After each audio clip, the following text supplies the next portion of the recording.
Hello વિદ્યાર્થી મિત્રો, નમસ્કાર. ધોરણ 10 વિષય વિજ્ઞાન ધોરણ 10 ની અંદર અભ્યાસ કરતા હોય આપ તો તમારા મિત્રોને લિંક શેર કરી દેજો. નવા ચેપ્ટર ની શરૂઆત છે. આપણે આજના લેક્ચર ની શરૂઆત કરીએ. પર્યાવરણ શું છે, એટલે કે ટૂંકનો લખો પર્યાવરણ. આવો પ્રશ્ન પૂછાઈ ગયો તો પર્યાવરણ વિશે આમ તો બધા જાણતા જ હોઈએ, બધાને જ ખબર હોય પર્યાવરણ વિશે શું છે, ગપ્પા મૂકી દઈએ. પણ એના કરતા કેટલાક આપણા ચેપ્ટર ને લગતા જવાબો હોય તો વધારે સારી રીતે એના માર્ક્સ મળી શકે. તો સજીવોના જીવન અને તેમના વિકાસને અસર કરતી બધી બાહ્ય પરિસ્થિતિ, જ્યારે બાળકનો જન્મ થાય ત્યાંથી એ મોટો થાય છે, એ બધી એટલે કે જીવન તેમના વિકાસને અસર કરતી બાહ્ય પરિસ્થિતિ અને પરિબળોના સરવાળાને પર્યાવરણ કહેવાય. હવે આવું તો આપણે સપનામાં ન વિચાર્યું પર્યાવરણ એટલે શું, બરાબર છે? તો પર્યાવરણની વ્યાખ્યા કહી શકીએ કે સજીવોના જીવન અને તેમના વિકાસને અસર કરતી બધી બાહ્ય પરિસ્થિતિ અને પરિબળો છે, એમનો સરવાળાને પર્યાવરણ કહે છે. એટલે કે બધી પરિસ્થિતિઓની વાત કરી લેવાની છે. ત્યાર પછી પર્યાવરણના વિવિધ ઘટકો, જૈવિક અને અજૈવિક ઘટકો. આ જૈવિક ઘટકો શું છે ને અજૈવિક ઘટકો શું છે, તમે જ્યાં પણ હશો, અત્યારે કોઈ રૂમની અંદર બેઠા છો, સોફા ઉપર હોલમાં બેઠા છો, તો ત્યાંના જૈવિક ઘટકો કોણ થશે? તો કે આજુબાજુમાં આપણા દાદા દાદી હોય, મમ્મી હોય, પપ્પા હોય, જો આવી ગયા હોય તો આ બધા તમે પોતે આ જૈવિક ઘટકો છે. કદાચ લાઈટ ચાલુ હોય અને અત્યારે ચોમાસાનો સમય છે તો નાના મોટા જીવ જંતુઓ ઘરમાં આવ્યા હોય, તો આ બધા જૈવિક ઘટકો. અને અજૈવિક ઘટકો ક્યાં? તો કે તમે જ્યાં બેઠા છો તે સોફો, દિવાલ, જમીન, ઉપરની છત, આ બધા જ કેવા છે? તો કે અજૈવિક ઘટકો છે. તમારા હાથમાં મોબાઈલ છે, એ મોબાઈલ પણ, અથવા તો તમે ટીવીમાં જોવો છો, કોમ્પ્યુટરમાં જોવો છો, તો એ પણ અજૈવિક ઘટક છે. તો એવા જૈવિક અને અજૈવિક ઘટકો તમે જ્યાં બેઠા હોય ત્યાંની વાત કરીએ આપણે. તો આંતર સંબંધિત અને એકબીજા પર આધારિત છે. આથી આ ઘટકોની સમતુલા પર્યાવરણની સમતુલા માટે જરૂરી છે. આપણે છીએ તો પર્યાવરણ છે. કેમ એવું? તો કે સજીવોની જરૂરિયાત છે. આપણે મતલબ તમે ને હું નહીં, નાના મોટા સૂક્ષ્મ જીવો, આપણે બધા, મમ્મી પપ્પા, દાદા બા, બરોબર છે, બા દાદા, આ બધા જ વ્યક્તિઓ ભેગા મળે ને ત્યારે પર્યાવરણની રચના થાય. કારણ કે બધાને એકબીજા પર આધાર રાખવો પડે છે. મમ્મી કદાચ અત્યારે રસોઈ બનાવતા હોય તો એ રસોઈ બનાવે છે ને, રસોઈ આપણે જમવાના છીએ, આપણે એમના પર આધાર રાખવો પડે છે. તો એની પર્યાવરણની સમતુલા માટે આ બધાની સમતુલા જરૂરી છે. પૃથ્વી પર વિવિધ પ્રદેશોની આબોહવા, ભૂમિ પ્રકાર અને ભૂતલીય પરિબળો બદલાતા રહે છે. આપણે એક જગ્યાએથી બીજી જગ્યાએ જઈએ તો આ બધા જ પરિબળો બદલાઈ જાય. ઘણા બધા ઉનાળાના વેકેશનમાં સિમલા મનાલી જાય તો ત્યાંનું વાતાવરણ ઠંડુ હોય, અહીંયાનું આપણું ગરમીવાળું વાતાવરણ હોય. આપણે અત્યારે ચોમાસાની ઋતુ છે, ક્યારેક ભેજવાળું વાતાવરણ થઈ જાય, ક્યારેક ઠંડી લાગે તો ક્યારેક વરસાદ આવવાનો હોય પેલા બફારો થાય. તો આબોહવા બદલાતી રહેતી હોય છે. તેથી જુદા જુદા પ્રદેશોનું પર્યાવરણ બદલાય છે. પૃથ્વી પર વનસ્પતિઓ અને પ્રાણીઓ સહિત બધા સજીવો, અહીંયા સૂક્ષ્મ જીવોની પણ વાત કરવામાં આવી છે. આ ઉપરાંત મોટા કદના પ્રાણીઓ હોય એ બધા જ સજીવોની વાત કરે છે. જે પર્યાવરણમાં જન્મે છે અને રહે છે તે તેમના પર્યાવરણને અનુકૂલિત થાય છે. ટકવું હોય, જીવવું હોય, ટકવું હોય તો અનુકૂલિત થવું પડે. પણ જો તમે અનુકૂલિત નથી થઈ શકતા, એ વાતાવરણમાં ભળી નથી શકતા, તો મૃત્યુ પામો છો. તમે બધાએ જ ક્યાંક ને ક્યાંક એવા ન્યૂઝ સાંભળ્યા હશે કે વધારે ઠંડીના કારણે મૃત્યુ પામ્યા. શું કામ એવું થાય? કારણ કે આપણું શરીર એ ઠંડીને જ્યારે સહન ન કરી શકે, એટલે કે અનુકૂલિત થઈ શકતું નથી, એવા સમયે મૃત્યુ પામે છે. એટલે જ્યાં જન્મ લે છે ત્યાં અનુકૂલિત થવું પડે. કે પર્યાવરણ સાથે આંતર સંબંધો કેળવવા પડે. જેવી રીતે બાહ્ય પરિસ્થિતિ બદલાય છે એમ શરીરને ઢાળવું પડે. તો એ અનુકૂલન કાયદો કહેવાય. અને અનુકૂલિત થઈ જાય તો જ જીવી શકે છે. પર્યાવરણના એક ઘટકમાં થતો પ્રતિકૂળ ફેરફાર, એટલે કે જેવી ફેરફાર થવો જોઈએ એવો ફેરફાર થાય, સજીવોના સામાન્ય જીવનને અસર કરે છે. આજુબાજુમાં ચલો એક ચોમાસાની ઋતુ છે તો આપણે વિચારી લઈએ કે બહુ વરસાદ પડે, શેરીમાં પાણી ભરાઈ જાય, ધીમે ધીમે ઘર તરફ આપણા ઘરની અંદર આવવાની શરૂઆત થાય, તો જનજીવન ચોક્કસથી બદલાય. કઈક પરિસ્થિતિઓ આપણે એ પ્રમાણે ઢળવું પડે. પણ આપણે એમ કહીએ કે નહીં, હું તો નીચે જ બેસીશ, તો ન ચાલે. એના માટે પગથિયાઓ ચડીને પહેલા માળે જવું પડે. ઘણા બધાને અનુભવ હોય પણ ખરા. 2006 ની અંદર જ્યારે પૂર આવ્યું, બરોબર છે, ત્યારે 1 માળ 2 માળ ડૂબી જતા હોય તો એ વ્યક્તિઓએ ઉપર તરફ અનુકૂલિત થવું પડે, ઉપર જવું પડે. તો આ ફેરફારો સામાન્ય જીવનને અસર કરે છે, એટલે એની અસર જીવન પર થતી હોય છે. આગળ વધીએ. નિવસન તંત્ર અને તેના ઘટકો કે સંઘટકો ક્યાં છે? હમણાં જ આપણે એક નિવસન તંત્રની વાત કરી કે આપણે જ્યાં બેઠા હોઈએ, સોફા પર બેઠા છીએ અને અત્યારે ટીવી જોઈ રહ્યા છીએ અથવા તો મોબાઈલમાં જોઈ રહ્યા છીએ અથવા તો કોમ્પ્યુટરમાં જોઈ રહ્યા છીએ, તો આપણી આસપાસના વાતાવરણની અંદર રહેલા જૈવિક અને અજૈવિક ઘટકો ભેગા મળીને નિવસન તંત્રની રચના કરે. ખૂબ અગત્યનો પ્રશ્ન. નિવસન તંત્ર શું છે? તો ટૂંક નોંધ લખો. નિવસન તંત્ર બધા સજીવો, હવે સજીવ શબ્દ આવે એટલે નાનામાં નાના વાયરસ બેક્ટેરિયા થી લઈને મોટા કદના સજીવો સુધીની વાત થાય છે. બધા સજીવો, તો બધા સજીવો, સૂક્ષ્મ જીવો, વનસ્પતિઓ અને માનવ સહિતના પ્રાણીઓ સજીવ છે, તો વનસ્પતિ પણ સજીવ છે. તો આ બધા જ સજીવો છે એ તેમની સાથે સંકળાયેલા ભૌતિક પર્યાવરણ વચ્ચેની આંતરક્રિયાથી સૂર્યપ્રકાશ, આપણને પ્રકાશ મળે છે. અત્યારે સૂર્યપ્રકાશ નથી, પણ આપણી પાસે ટ્યુબલાઇટ નો, લેમ્પ નો પ્રકાશ આવતો હશે, તો એ પ્રકાશ છે. આજુબાજુ પથ્થર હશે, દિવાલ હશે, તો એ દિવાલ છે. આ બધા જ ભૌતિક પર્યાવરણ વચ્ચેની આંતરક્રિયાથી બનતા તંત્રને નિવસન તંત્ર કહેવાય. એટલે કે જૈવ અને અજૈવ બંને ઘટકો આવવા જોઈએ. જૈવ અને અજૈવ. અજૈવ મતલબ નિર્જીવ અને જૈવ મતલબ સજીવ સજીવ. તો આ બધા જ આવે ત્યારે નિવસન તંત્રની રચના થાય છે. વિશિષ્ટતાઓ શું છે એની? તો કે નિવસન તંત્ર કદમાં નાનું કે મોટું હોઈ શકે. એવું જરૂરી નથી કે નિવસન તંત્ર મોટું જ હોય અથવા તો નાનું જ હોય, ગમે તેવું હોઈ શકે. તો નિવસન તંત્ર કદમાં નાનું કે મોટું હોઈ શકે છે. નિવસન તંત્રમાં સજીવો, વનસ્પતિઓ, પ્રાણીઓ અને સૂક્ષ્મ જીવો, આ બધા જ સજીવો તેમના ભૌતિક પર્યાવરણ સાથે ચોક્કસ આંતરક્રિયાઓ કરે છે. એ સૂક્ષ્મ જીવો પણ આપણા ઘરે આવે ને, તો પણ એ કઈક હેતુથી આવતા હોય, એને કઈક ખોરાક મળી રહેશે એટલા માટે આવતા હોય. મચ્છર આપણા ઘરમાં ઘૂસી ગયો, જેને ખબર છે કે આ બધાનું લોહી પીવાઈ જશે, મારે આંતરક્રિયા થશે, આપણું લોહી એમના માટે ખોરાક છે, તો એ આવવાનું છે. તો એવી રીતે બધા જ આંતરક્રિયાઓ કરે છે. દરેક નિવસન તંત્ર વિશિષ્ટ બંધારણ ધરાવે. બધા જ નિવસન તંત્રનો અલગ અલગ હોય. આપણે પાણીની અંદર વાત કરીએ, માછલી ઘર છે અથવા તો તળાવ છે, તળાવની અંદર નાના મોટા માછલીઓ હોય અથવા તો કોઈ જીવજંતુઓ હોય, આજુબાજુની વનસ્પતિઓ હોય, અંદર ઉગતી વનસ્પતિઓ હોય, આ કિનારો હોય તો પથ્થર હોય, પાણી છે, સૂર્યપ્રકાશ આવે છે, પ્રકાશ સંશ્લેષણની ક્રિયા થાય છે, આ બધી જ ક્રિયાઓ થતી હોય છે. એટલે વિશિષ્ટ બંધારણ ધરાવે છે અને ચોક્કસ કાર્ય કરે છે. દરેક નિવસન તંત્ર અન્ય નિવસન તંત્ર સાથે ભળી જાય છે. તો આ એની વિશિષ્ટતાઓ હતી. નિવસન તંત્રની વિશિષ્ટતાઓ કેટલી? તો કે 4. કઈ કઈ? તો કે નિવસન તંત્ર કદમાં નાનું કે મોટું હોય અને એની અંદર રહેતા સજીવો છે એ ભૌતિક પર્યાવરણ સાથે, એટલે કે જૈવ અને અજૈવ ઘટકો એકબીજા સાથે આંતરક્રિયાઓ કરે છે. દરેક નિવસન તંત્ર વિશિષ્ટ બંધારણ ધરાવે છે અને ચોક્કસ કાર્ય કરે છે. દરેક નિવસન તંત્ર અન્ય નિવસન તંત્ર સાથે ભળી જાય છે. નિવસન તંત્રના પ્રકાર, તો કે વસવાટ માધ્યમને આધારે એના કેટલા પ્રકાર પડે? તો કે 2. એક સ્થળજ, સ્થળજ આવે એટલે કે જમીન પર વસવાટ હોય તેવું, અને જલજ એટલે કે પાણીમાં વસવાટ હોય એવું. 2 નિવસન તંત્રના પ્રકાર પડશે. જમીન પર એટલે સ્થળજ નિવસન તંત્ર તો કેવું હોય? તો કે જંગલ છે, તૃણભૂમિ છે, રણ છે વગેરે, જે જમીન ઉપર આવેલા હોય એટલે એને કીધું સ્થળજ. પાણીની અંદર હોય તો કે મીઠા જળના પાણી. ઘણા બધાનો ખોરાક હોય માછલી, બરાબર, આપણે બધા મિશ્રાહારીઓ છીએ. બની શકે કે આપણે ન ખાતા હોઈએ, પણ પૃથ્વી પર વસનારા જે સજીવો છે, મનુષ્યો છે, એ મિશ્રાહારી છે, તો એનો મતલબ એમ કે કદાચ ખોરાક તરીકે માછલીનો આહાર તરીકે ઉપયોગ કરતા હોય.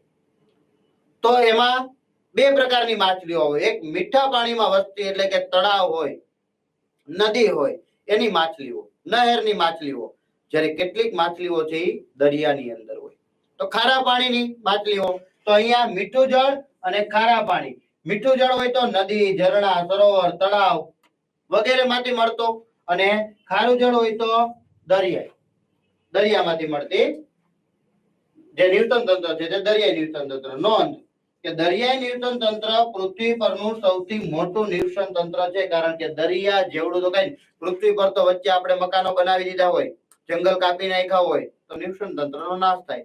પછી આપણે શું કરીએ તો કે આપણે જ્યાં રહીએ છીએ ને ત્યાં બાજુમાં એક નાનકડું ગાર્ડન બનાવી દઈએ. હા, એ ન્યુટન તંત્ર છે, પણ એ બધા જ ન્યુટન તંત્ર ભેગા થાય તો એ દરિયા જેવડું ન્યુટન તંત્ર તો કોઈ થાય નહીં. અને એની અંદર પણ ઘણા બધા સજીવો વસવાટ કરે છે, ઘણી બધી વનસ્પતિઓ વસવાટ કરે છે. તમે ડિસ્કવરી ની અંદર કદાચ જોયું હોય કે તળિયે નો સીન બતાવે ત્યારે ઘણી બધી વનસ્પતિઓ જે પાણીમાં વસવાટ કરે છે, ઉગે છે, એવી વનસ્પતિઓ પણ જોવા મળતી હોય છે.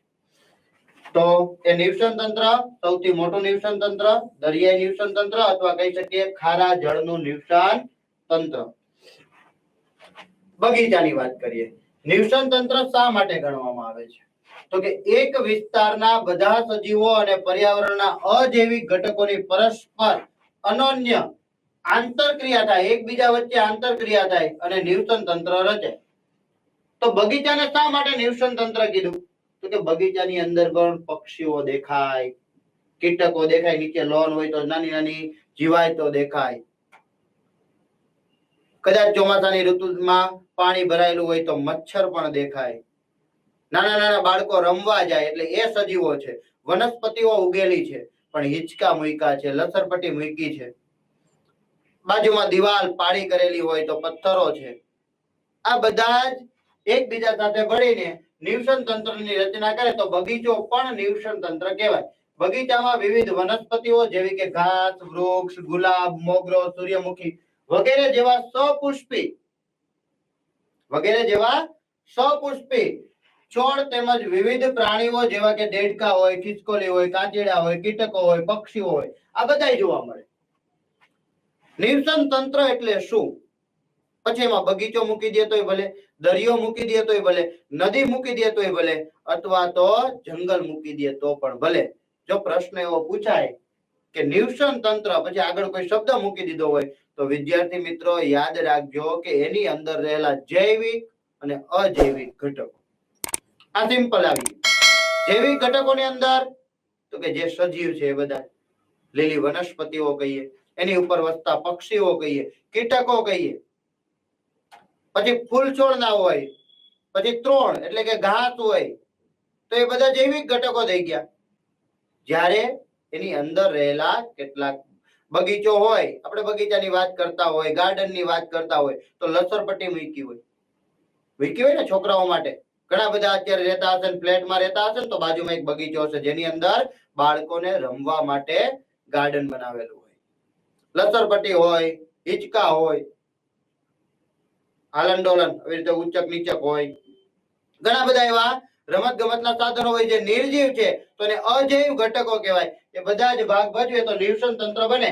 એમાંના કેટલાક કીધા કે બગીચામાં વિવિધ વનસ્પતિઓ જેવી કે ઘાસ, વૃક્ષ, ગુલાબ, મોગરો, સૂર્યમુખી જેવા સપુષ્પી હોય, અને કેટલાક પ્રાણીઓ પણ જોવા મળે જેમ કે દેડકા, ખિસકોલી, કાચીડા, કીટકો, પક્ષીઓ, ક્યારેક ક્યારેક ઉંદરે આવી જાય, સાપે આવી જાય, તો આ બધા જ હોય. ઓકે, બધા સજીવો એકબીજા સાથે સંકળાયેલા હોય છે.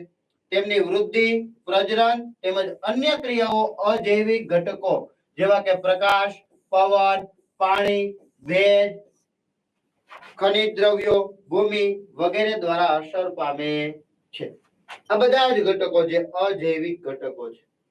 પ્રકાશ, પાણી, પવન, ભેજ, ખનિજ દ્રવ્યો વગેરે જેવા બધા.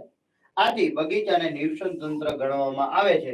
જો અહીંયા બે વાત કરી, કઈ તો કે આ બધા છે ને જૈવ ઘટકો છે, જ્યારે આ નીચે છે ને એ બધા અજૈવિક ઘટકો છે. આ બંને ભેગા થઈ આંતરક્રિયા કરે તો ન્યુટન તંત્રની રચના કરે. બસ આ સિમ્પલ. કે ન્યુટન તંત્ર કોને કહેવાય? હવે આગળ બગીચો મૂકી દઈએ તો બગીચાની વાત કરવાની, આગળ દરિયો લખી દઈએ તો દરિયાની વાત કરવાની. બધા જ આ જ ઘટકો, જૈવિક અને અજૈવિક. ત્યાર પછી આગળ કદાચ નદી મૂકી દઈએ તો એ પ્રમાણેની વાત કરવાની. પણ જવાબ ન્યુટન તંત્રની અંદર જૈવિક અને અજૈવિક ઘટકોની આંતરક્રિયા થાય તો ન્યુટન તંત્ર બને. માછલી ઘરમાં, ચલો હા માછલી ઘર, ઘણા બધા વિદ્યાર્થીઓ 10મા ધોરણમાં અભ્યાસ કરો છો એટલે ક્યાંક ને ક્યાંક માછલી ઘર જોવા ગયા હશે. માછલી ઘર જોયું હશે તો કદાચ આર્ટિફિશિયલી વૃક્ષો મૂક્યા છે. માછલીને એમ થાય કે ભાઈ મારે જીવવા માટે અહીંયા વૃક્ષો મૂકેલા છે. પછી ભલે ને ઓક્સિજન આપણે ત્યાં પેલી મોટર મૂકેલી હોય કે ઓક્સિજન અંદરથી જાય, પણ માછલીને એવું દેખાડવા માટે આપણે અંદર આપણી જાતે કૃત્રિમ મૂકેલા હોય. પાણી છે, માછલી અંદર ફરે છે તો પાછળ પથ્થર જેવું દેખાડે કે નહીં, માછલી હકીકતમાં એ પથ્થર પાસેથી પસાર થતી હશે, એને એવું લાગે. પણ આપણે જોવા ગઈએ તો આપણને ખબર પડી જાય કે આ બધું બનાવટી છે. તો નિવસન તંત્રની વાત કરીએ તો 2-4 પ્રકારની માછલીઓ હોય. એ ખોટા પથ્થરો મૂકેલા હોય, વૃક્ષો મૂકેલા હોય, ઓક્સિજન જતો હોય, હવા છે, ઉપરનો ભાગ ખુલ્લો હોય થોડો ઘણો કે જ્યાંથી પવનની અવર જવર થતી હોય, અને ઉપરથી ખોરાક અપાતો હોય.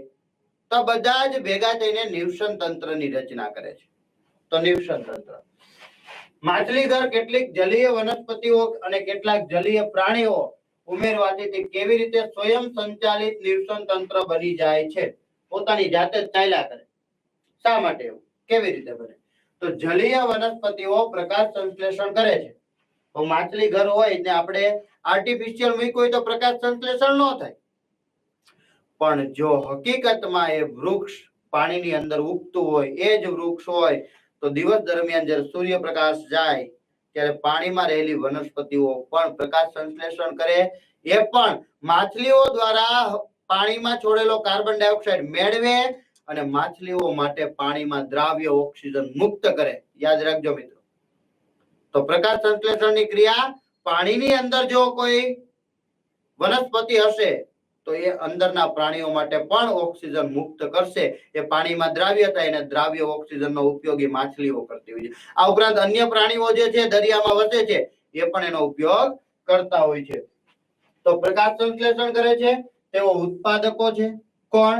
તેઓ મતલબ આ વનસ્પતિઓ એ ઉત્પાદકો છે અને પોષણ માટે પ્રાણીઓ અને તેમના પર આધારિત છે. કેટલાક પ્રાણીઓ છે, કેટલાક નહીં, બધા જ પ્રાણીઓ છે વનસ્પતિઓ પર આધાર રાખે છે, સિવાય કે લીલ. પ્રકાશ સંશ્લેષણ દરમિયાન ઓક્સિજન મુક્ત થાય છે. પ્રાણીઓ શ્વસનમાં આ ઓક્સિજનનો ઉપયોગ કરે છે અને પાણીમાં કાર્બન ડાયોક્સાઇડ મુક્ત કરે છે. જમીન પર હોય તો આપણે એમ કહીએ કે વનસ્પતિઓ છે એ સૂર્યપ્રકાશ મેળવે છે અને ગ્લુકોઝમાં રૂપાંતરિત કરે છે, રાસાયણિક ઉર્જામાં રૂપાંતરિત કરે છે. આ રાસાયણિક ઉર્જાનો ઉપયોગ વનસ્પતિએ કર્યો, ખોરાક બનાવ્યો અને પછી એ ખોરાક આપણે ખાઈએ છીએ તો આપણને ઉર્જા મળે છે. હવે અહીંયા વાતાવરણની અંદર આપણે કાર્બન ડાયોક્સાઇડ બહાર કાઢીએ તો કાર્બન ડાયોક્સાઇડ વનસ્પતિ લઈ લે અને ઓક્સિજન આપણા માટે મુક્ત કરે.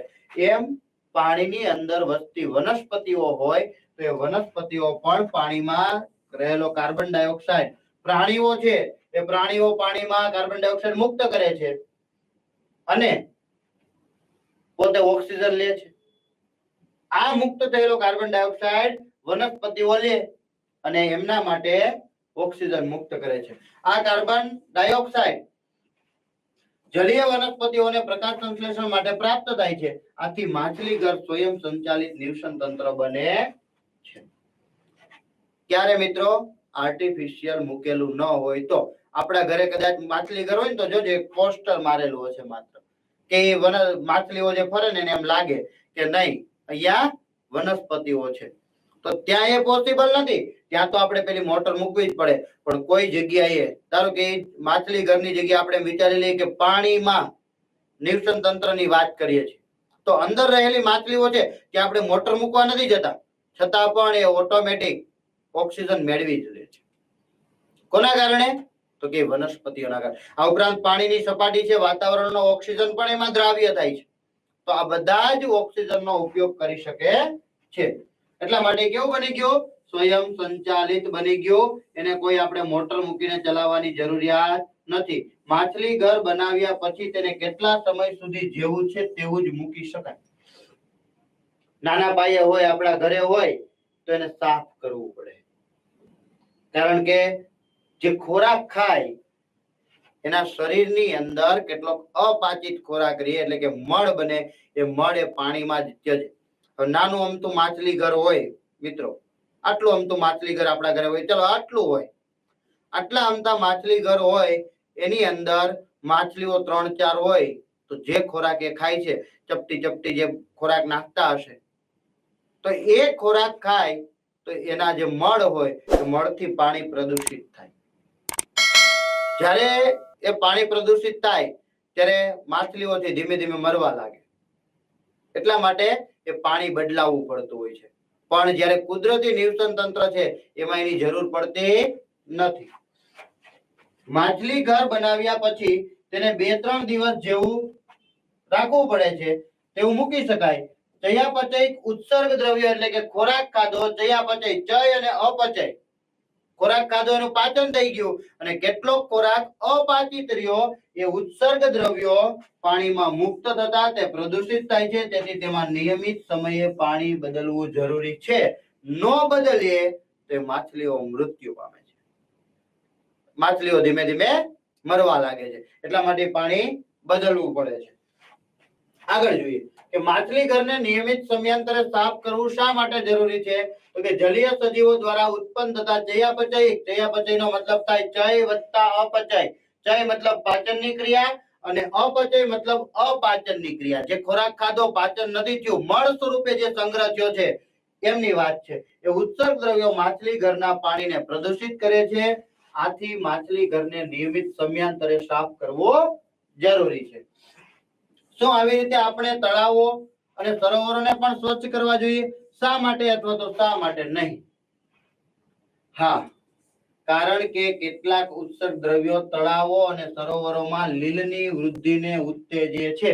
એટલે કે લીલ બને, નીચે શેવાળ બને, લીલ બને, શેવાળ બને. તળાવ અને સરોવરની સપાટી લીલની વૃદ્ધિ વડે આવૃત થઈ જાય છે, ઢંકાઈ જાય. તેથી કેટલાક ઝેરી પદાર્થો તેમાંથી મુક્ત થાય છે અને પાણીમાં દ્રાવ્ય ઓક્સિજનનું પ્રમાણ ઘટે છે. અને એક વિચાર કરો કે પાણીની સપાટી ઉપર જે હવામાંનો ઓક્સિજન પાણીમાં દ્રાવ્ય થાય છે અને પાણીની સપાટી ઉપર શેવાળ થઈ ગયો હોય, લીલ થઈ ગઈ હોય, એક સ્તર જામી ગયું હોય, તો શું થશે? તો કે સ્તર જામી ગયું હોય તો હવામાંનો ઓક્સિજન એની અંદર જશે નહીં. ઓક્સિજન દ્રાવ્ય નહીં થાય તો અંદર રહેલા જે પ્રાણીઓ હશે, માછલી હશે, કરચલા હશે, કોઈ પણ હોય, એ બધા જ સજીવો છે એને ઓક્સિજન ક્યાંથી મળશે? તો નહીં મળી શકે. તો નહીં મળી શકે અને એ ઉપરાંત કેટલાક ઝેરી પદાર્થો પણ મુક્ત કરે છે. એના પરિણામે જલીય પ્રાણીઓનું મૃત્યુ થાય છે. આથી તળાવ અને સરોવરોના નિવસન તંત્રો નાશ પામે છે. એટલા માટે એમને પણ સાફ કરવા જોઈએ. ચલો, નિવસન તંત્રના ઘટકો સમજાવવાના છે, અથવા નિવસન તંત્રમાં સજીવોની ભૂમિકા શું છે, એના કાર્ય ને આધારે તેમના પ્રકાર સમજાવવાના છે. ઘણા બધા નિવસન તંત્ર છે, એમાંથી દરેક નિવસન તંત્ર મુખ્ય 2 ઘટકો ધરાવે. ક્યાં ક્યાં? તો કે અજૈવિક ઘટકો અને જૈવિક ઘટકો. અજૈવિક ઘટકો નિવસન તંત્રના બધા જ નિર્જીવ ઘટકો છે એ અજૈવિક ઘટકોમાં સમાવિષ્ટ થાય. નિવસન તંત્ર આવે એટલે આ વસ્તુ યાદ રાખજો મિત્રો. કેવા? તો કે અજૈવિક ઘટકો એટલે બધા નિર્જીવ ઘટકો. આપણે શરૂઆત કરી, આ લેક્ચરની શરૂઆત કરી, તમે જ્યાં સોફા ઉપર બેઠા હશો, તમે જ્યાં રૂમમાં બેઠા હશો, એ રૂમની વાત કરી કે તમે છો, બા દાદા હોય, મમ્મી પપ્પા હોય, નાના ભાઈ બહેન હોય, તો આ બધા જ જૈવિક ક્રિયાઓ. ટ્યુબલાઇટ ચાલુ હશે, ચોમાસાની ઋતુ હશે તો કેટલાક કીટકો એવા હશે, નાના સૂક્ષ્મ જીવો હશે, મચ્છર હોય તો મચ્છર છે, ગરોળી હશે એને ખાવા માટે ખોરાક, એકબીજા પર આધાર રાખવો પડે. તો આ બધા જ જૈવિક ઘટકો અને અજૈવિક ઘટકો ક્યાં? તો કે તમે ટીવીમાં જોતા હશો, કોમ્પ્યુટરમાં જોતા હશો, મોબાઈલ જોતા હશો, આજુબાજુની દિવાલ છે, જે જગ્યા ઉપર બેઠા છો એ જગ્યા છે, નીચે જોશો તો જમીન મળશે, હવા આવતી હશે, પંખો ચાલુ હશે. આ બધા જ અજૈવિક ઘટકો. તો જૈવિક અને અજૈવિક ઘટકોથી નિવસન તંત્ર બનતો હોય છે. એમાં અજૈવિક ઘટકોની અંદર બધા નિર્જીવ. જ્યારે અજૈવ ઘટકો તરીકે ભૌતિક ઘટકો જેવા કે તાપમાન, વરસાદ, ભેજ, પવન, ભૂમિ, પ્રકાશ, ખનિજ દ્રવ્યો વગેરેનો સમાવેશ થાય છે. આ અજૈવ ઘટકો છે. એટલે આ તમારી આજુબાજુમાં મળી જ જાય તમને. ક્યાં ક્યાં? તાપમાન, વરસાદ, ભેજ, પવન, ભૂમિ, પ્રકાશ અને ખનિજ દ્રવ્યો. આ બધા જ છે એ અજૈવ ઘટકો છે. બીજું છે જૈવિક ઘટકો. જૈવિક ઘટકો નિવસન તંત્રમાં બધા જ સજીવો જૈવિક ઘટકોમાં સમાવિષ્ટ છે. કોઈ પણ સજીવો હોય એ બધા જ જૈવિક ઘટકોમાં સમાવિષ્ટ છે. સજીવોના તેમની ખોરાક પોષણ મેળવવાની પદ્ધતિને આધારે ઉત્પાદકો, ઉપભોગીઓ અને વિઘટકોના સમૂહ છે. 3 શબ્દ આવ્યા મિત્રો. પહેલો શબ્દ આવ્યો છે ઉત્પાદકો. ઉત્પાદકો એટલે શું? ઉત્પન્ન કરતા હોય તે. ઉત્પન્ન કરતા હોય તેવો કોણ? તો કે ખોરાકનું ઉત્પાદન કોણ કરે છે? તો કે આપણા માટે અને પોતાના માટે વનસ્પતિઓ છે એ ખોરાક બનાવે છે. તો એ જે ખોરાક બનાવે છે એને ઉત્પાદકો કહેવાય. ઉપભોગીઓ એટલે કે એને કોણ ખાઈ જાય છે? તો કે આપણા જેવા પ્રાણીઓ. આપણા જેવા પ્રાણીઓ એને ખાઈ જાય એટલે આપણે બધા કેવા કહેવાય? એ ઉપભોગીઓ કહેવાય. અને જે જન્મે એનું મૃત્યુ નિશ્ચિત છે. જે જન્મે એનું મૃત્યુ નિશ્ચિત છે. ધારો કે કોઈ પ્રાણી મૃત્યુ પામે, મનુષ્ય જો મૃત્યુ પામ્યો હોય તો એને સળગાવી દે, પણ જો એને જમીનની અંદર દાટી દેવામાં આવે 1 વર્ષ 2 વર્ષ, ચલો આપણે કોઈકને એમ થાય કે એટલા બધા વર્ષ, કારણ કે શરીરનું વિઘટન થવાનું છે. એ કદાચ 1-2 વર્ષ. હમણાં જ કેટલાક પિક્ચર આવી ગયા, તમે બધા જોયું હશે, દૃશ્યમ, કે જેની અંદર લાશ હોય, દાટી દીધી હોય, તો બની શકે કે અમુક સમયની અંદર એ સડી જાય. કેવી રીતે સડી ગઈ? શું કામે સડી ગઈ? તો કે કેટલાક સૂક્ષ્મ જીવો છે એનું વિઘટન કરે, છૂટા પાડે અને જમીનની અંદર ફરીથી ભેળવી દે. તમે સીઆઈડી જોતા હશો તો સીઆઈડી ની અંદર પણ આવી કેટલીક લાશ દેખાડે કે જે જમીનની અંદર દાટી દીધી હોય, એનું શું થાય છે? તો કે એનું વિઘટન થઈ જાય છે. માત્ર શું વધે? અસ્થિઓ, હાડકાઓ વધે. એનું વિઘટન થાય પણ સમય લાગે, ઘણો બધો સમય લાગે. તો એ જે છે એ વિઘટકો છે, જે સૂક્ષ્મ જીવો છે, એ આ બધા જ કણોનું વિઘટન કરે છે. તેમના નિર્વાહ હેતુથી પર્યાવરણમાં પોષણ સંબંધોની રચના થાય છે, એટલે કે જીવવા માટે, ટકી રહેવા માટે. ઉત્પાદકો આ સજીવો સૂર્યપ્રકાશ તેમજ ક્લોરોફિલની હાજરીમાં અકાર્બનિક પદાર્થોમાંથી શર્કરા અને સ્ટાર્ચ જેવા કાર્બનિક સંયોજનોનું નિર્માણ કરે છે. પ્રકાશ સંશ્લેષણની ક્રિયા તમને બધાને જ યાદ હશે. 4 વસ્તુઓની જરૂરિયાત પડે. ક્લોરોફિલ પોતાનામાં હોવું જોઈએ, સૂર્યપ્રકાશ સૂર્યમાંથી મેળવી લે, હવામાંથી કાર્બન ડાયોક્સાઇડ મેળવી લે અને જમીનમાંથી પાણી મેળવી લે.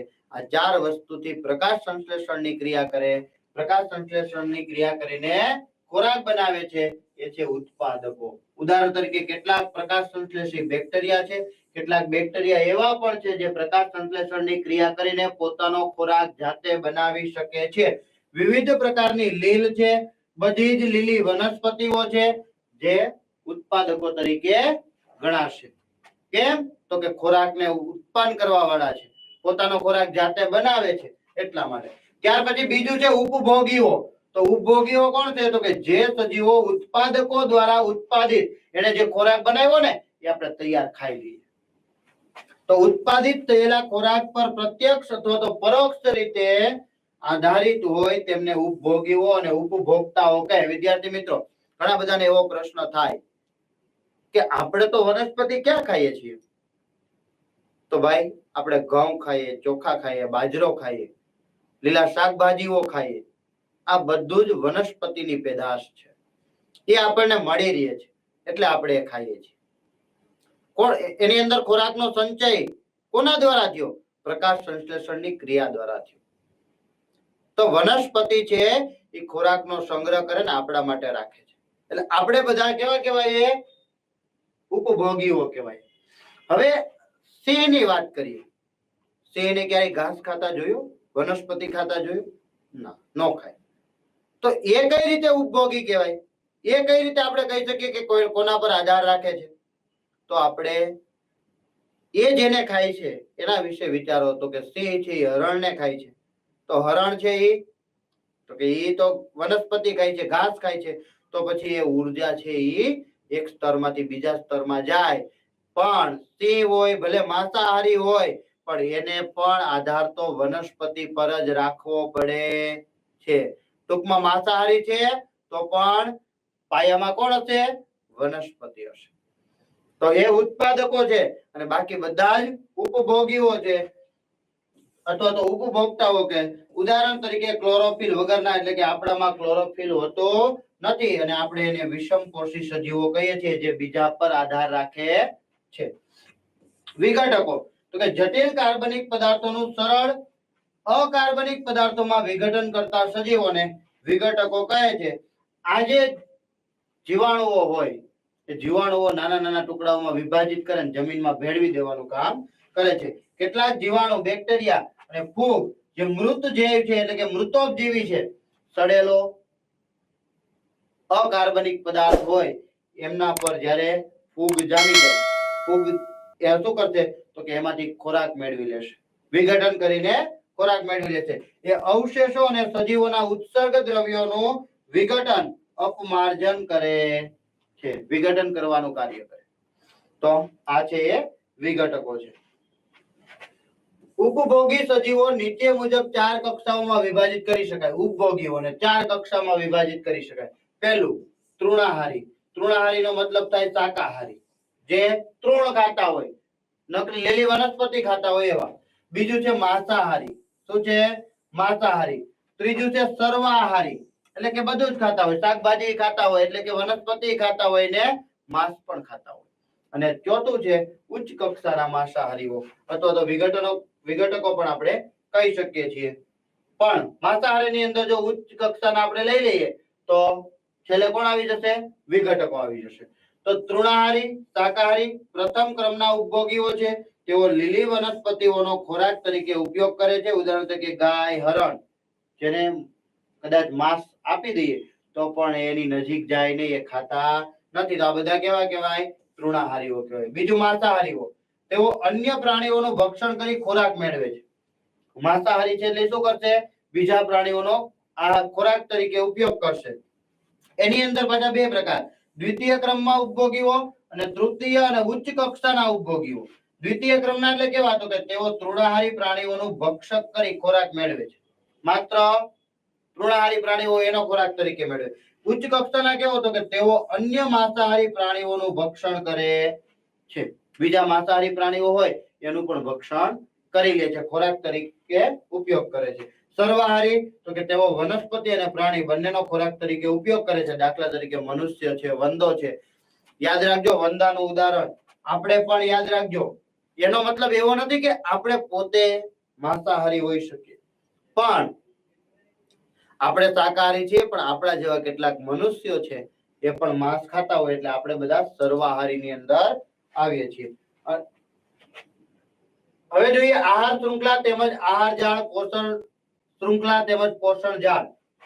શૃંખલા શું છે અને જાળ શું છે? ખાસ આ પ્રશ્ન એક્ઝામ ની અંદર પૂછાઈ શકે.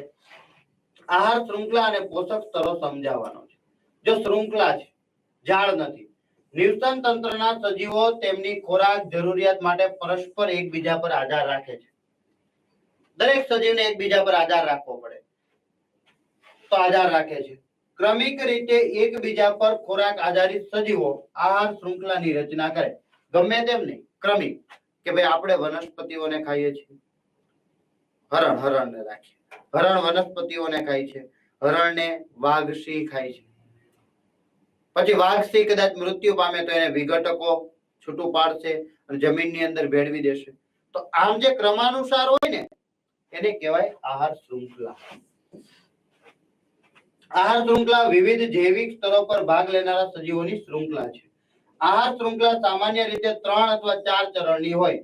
અહીંયા તમે જોઈ શકો ઉત્પાદકો હોય તો એ શું કરવાનું છે? તો કે ખોરાકને ઉત્પન્ન કરવાનો. આ ઉત્પન્ન કરતા કોણ? તો કે બધી વનસ્પતિઓ હોય. કોણ હોય? વનસ્પતિઓ હોય. ત્યાર પછી પ્રાથમિક ઉપભોગીઓ, તો જે શાકાહારી પ્રાણીઓ છે એ બધા જ શાકાહારી પ્રાણીઓનો ઉપયોગ થઈ શકે. ત્યાર પછી દ્વિતીય ઉપભોગીઓ, તો કે એનો જે ઉપયોગ કરતા હોય ખોરાક તરીકે, તો એવા જે સજીવોનો ઉપયોગ થઈ શકે. ત્યાર પછી તૃતીય ઉપભોગીઓ છે કે જે 1, 2, 3 એવી રીતે પહેલો ક્રમ, બીજો ક્રમ, ત્રીજો ક્રમ, પહેલું પોષક સ્તર, બીજું પોષક સ્તર, ત્રીજું પોષક સ્તર, ચોથું પોષક સ્તર, અને અહીંયા ક્યાંક જ 5 પોષક સ્તરો જોવા મળે. મોટા ભાગે 3 થી 4 પોષક સ્તરો જોવા મળે. એનું કારણ શું?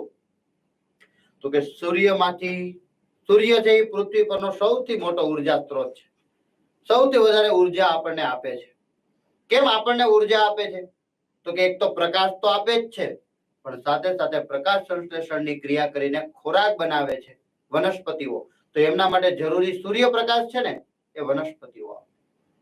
સૂર્યપ્રકાશથી સૂર્ય આપે વનસ્પતિઓ માટે. હવે એ વનસ્પતિને કોઈ પ્રાણી ખાય છે, પેલા તો સૂર્ય ઉર્જા જે રાસાયણિક ઉર્જામાં રૂપાંતરિત કર્યું, ગ્લુકોઝ બનાવ્યો, એ ગ્લુકોઝમાં માત્ર 1% ઉર્જા વપરાય. સૂર્યની માત્ર 1% ઉર્જા વપરાય મિત્રો. કોનામાંથી? સૂર્યમાંથી જે પ્રકાશના કિરણો પૃથ્વી પર આવ્યા એ માત્ર 1% ઉપયોગમાં લેવાય. હવે વનસ્પતિને કોઈ પ્રાણી ખાય છે તો એની અંદર વનસ્પતિના કુલ 100% ગણવાના, એમાંથી 10% જાય. જોજો 1% ક્યાં કીધું? તો કે સૂર્યમાંથી સૂર્ય ઉર્જાનો ઉપયોગ 1% થયો. વનસ્પતિ પાસે જે 100% થઈ ગયું, 1% ના 100% કરી નાખ્યા. એમાંથી 10% તૃણાહારીને મળ્યા. તૃણાહારીના 10% છે ને એને 100% કરી દો, એમાંથી પ્રાણીને મળ્યા. કદાચ ન સમજાય તો આપણે એક ઉદાહરણ દ્વારા સમજીએ. ધારો કે આવી રીતે એક સરખા કદના 3 કે 4 બીકર લીધા હોય, એક સરખા કદના. તમારે એવું સમજી લેવાનું કે આ બધાય એક સરખા કદના છે. એની અંદર પાણી ભરી દીધું છે. શું ભરી દીધું? પાણી ભરી દીધું. આની અંદર 100 ml પાણી ભર્યું છે. આ બધામાં 90 ml પાણી ભર્યું છે. 90 ml. ખાસ જોજો વિદ્યાર્થી મિત્રો કે કેવી રીતે ઉર્જા. આની અંદર આપણે 5 ચમચી ખાંડ નાખી દઈએ. 5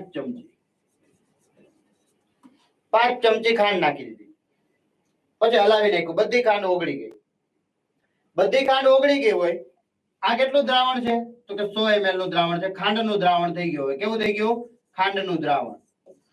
હવે એમાંથી 10 ml હું કાઢી લઉં અને 10 ml આમાં નાખું. આ કેટલું થઈ ગયું? 100 ml. કેટલું થઈ ગયું? 100 ml. પણ આમાંથી કેટલું નાખ્યું? માત્ર 10 ml. તો પાણીનું પ્રમાણ વધારે છે, પણ પેલું જે ખાંડ છે ને એ ઉર્જા છે. એમ વિચારો કેટલું નાખ્યું? માત્ર 10 ml નાખ્યું. 10 ml જો આમાં ગયું હોય તો આમાંથી હવે આ 100 થઈ ગયું. આ 100 માંથી એક 10 ml નું પાછું બીકર માંથી થોડું કાઢીને 10 ml આમાં નાખેલા 100 ml થઈ ગયું. હવે તમે વિચાર કરો કે અહીંયા જે ગયડું હતું, ખાંડ નાખી એટલે ગયડું જોવાનું ને, તો એમાંથી આમાં જાય તો કેટલું ગયડું થશે? તો ખૂબ ઓછું. કેમ? તો કે માત્ર 10 ml આમાંથી કાઢીને આમાં નાખ્યું. 100 ml માંથી 10 ml આમાં નાખ્યું, પાછું આ 100 થઈ ગયું. આમાંથી 10 ml કાઢીને પાછું આમાં નાખ્યું. આ ઓછું હતું ને એનાથી નહીં ઓછું ગયડું થશે, અને પાછું આમાંથી 10 ml આમાં નાખીએ એટલે આ 100 ml કરી દઈએ. પછી એનો ટેસ્ટ લઈએ તો કેટલો આવે? તો કે ખૂબ ઓછો આવે. તો આ બંનેની સરખામણી કરો તમે, ખૂબ ઓછો ટેસ્ટ આવે. એવી જ રીતે અહીંયા પણ જો ઉર્જા વનસ્પતિમાંથી ટીડે મેળવી હોય ને, આ ટીડાએ પતંગિયો, આ તીતી ઘોડો કહીએ ને, એને જો મેળવું હોય તો એ કેટલું હોય? તો કે 10% હોય. વનસ્પતિએ સૂર્યપ્રકાશમાંથી કેટલું મેળવું? તો કે 1% ઉર્જા જે મેળવી ને એની 100%, 100 માંથી 10%, એમાંથી 10%, એમ જો પોષક સ્તરમાં ઉપર સુધી જાય તો વધારે ઉર્જા મળે નહીં. હરણની વાત કરીએ. હરણને કોણ ખાવાનું છે? તો કે વાઘ કે સિંહ જેવા પ્રાણીઓ ખાવાના છે. હરણ જ્યારે 10% ઉર્જા મેળવે છે ને, એ 10% ઉર્જાનો ઉપયોગ તો કે પાછળ સિંહ દોડે છે અથવા તો વાઘ દોડે છે, તો એને દોડવે ને એમાં જ કેટલી ઉર્જાનો વ્યય કરી દે ને પોતાના પોષણ માટે ઉર્જા મેળવતું હોય છે. તો એને જે ઉર્જા હતી ને એમાંથી 10% જ આને મળે. એને કોઈ ખાય છે તો એને 10% જ મળે.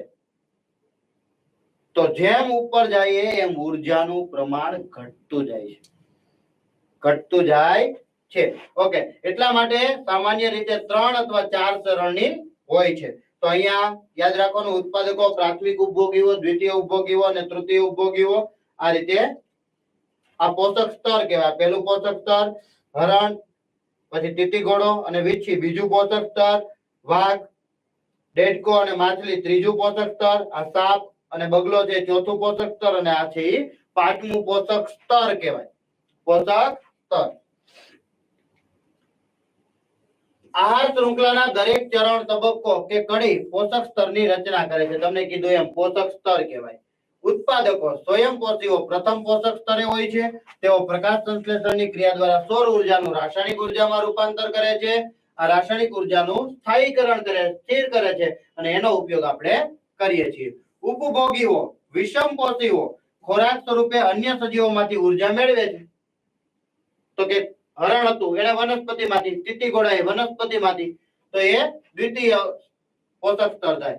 તૃણાહારીઓ અથવા પ્રાથમિક ઉપભોગીઓ દ્વિતીય પોષક સ્તર, નાના માંસાહારી અથવા તો દ્વિતીય ઉપભોગીઓ છે એ તૃતીય પોષક સ્તર, અને મોટા માંસાહારીઓ અથવા તો તૃતીય ઉપભોગીઓ છે ચોથા પોષક સ્તર થાય. આમ પોષક સ્તર છે એ 3 થી 4 હોય, પછી એનાથી ઉપર જાય તો વધારે ઉર્જા મળતી નથી. નિવસન તંત્રમાં ઉર્જાનો પ્રવાહ અને ઉર્જાનું વહન સમજાવવાનું છે. કેવી રીતે થાય? હમણાં જે આપણે વાત કરી એ જ રીતે આહાર શૃંખલાનું પ્રત્યેક ચરણ અથવા તો પગથિયું પોષક સ્તર, એક સ્ટેપ પરથી બીજા સ્ટેપ પર જઈએ. બધી જ વનસ્પતિઓ પ્રથમ પોષક સ્તર છે. નિવસન તંત્રમાં ઉર્જાનું વહન ઉત્પાદકોથી શરૂ થાય છે. ત્યાંથી શરૂઆત થઈ. વનસ્પતિએ ખોરાક બનાવ્યો એ ઉત્પાદકો છે. ઉત્પાદકો લીલી વનસ્પતિઓ પ્રથમ પોષક સ્તર હોય છે. તેઓ સૌર ઉર્જાનું શોષણ કરે છે અને પ્રકાશ સંશ્લેષણ દ્વારા ખોરાક સ્વરૂપે રાસાયણિક ઉર્જામાં રૂપાંતર કરે છે. ઉત્પાદકોમાંથી ઉર્જાનું વહન ઉપલા પોષક સ્તરે રહેલા સજીવો એટલે કે તૃણાહારીઓ તરફ વહન પામે છે. જ્યારે માંસાહારીઓ તૃણાહારીઓનું ભક્ષણ કરે ત્યારે ઉર્જાનું વહન માંસાહારીમાં થાય છે.